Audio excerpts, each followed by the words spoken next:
महाराणा प्रताप। जंगल, चेतक और स्वाभिमान की अमर कथा अरावली की पहाड़ियों के बीच फैला मेवाड़ केवल एक राज्य नहीं था, वह स्वाभिमान की धड़कन था। इसी धरती पर जन्म हुआ महाराणा प्रताप का, एक ऐसे राजा का जिसने मुकुट से अधिक मूल्य अपने आत्मसम्मान को दिया।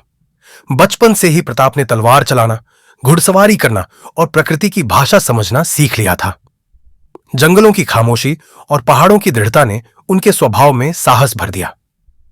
समय बदला, दिल्ली की सत्ता से समझौते के प्रस्ताव आए।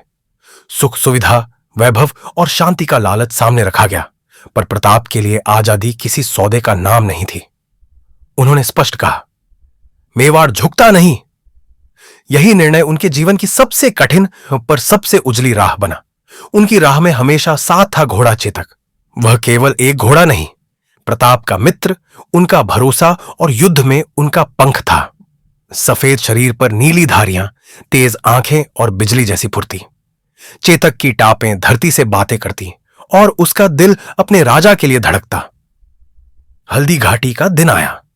सूरज की किरणें पीली मिट्टी पर पड़कर युद्ध की आहट दे रही थी।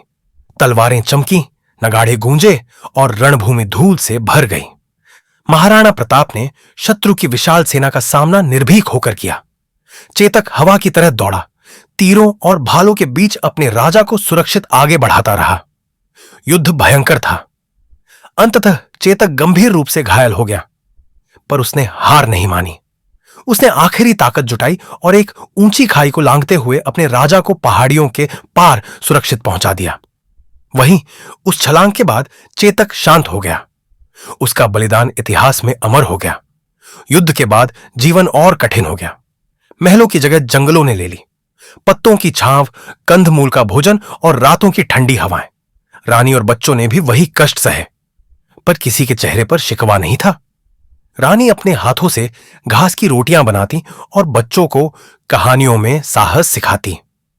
प्रताप हर सुबह उठकर जंगल की पगडंडियों पर चलते, सैनिकों का मनोबल बढ़ाते और भविष्य की योजनाएं बनाते।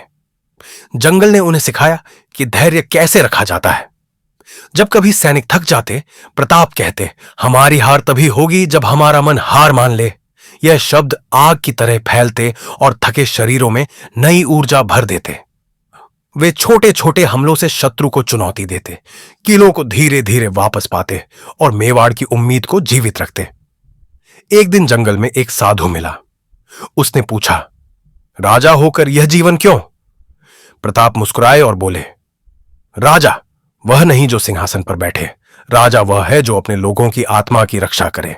साधु ने आशीर्वाद दिया और कहा कि यह कथा आने वाली पीढ़ियों को साहस सिखाएगी। वर्षों बीते, संघर्ष लंबा था, पर संकल्प अडिग।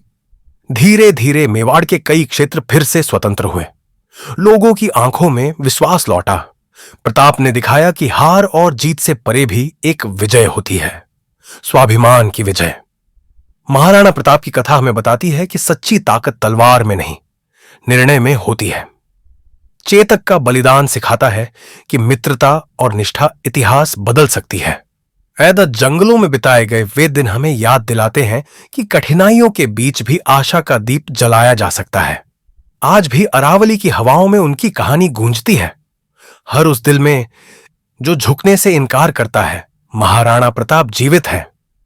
सीख यह है कि जब स्वाभिमान मार्गदर्शक हो, तब सबसे कठिन रास्ता भी अमर कथा बन जाता है।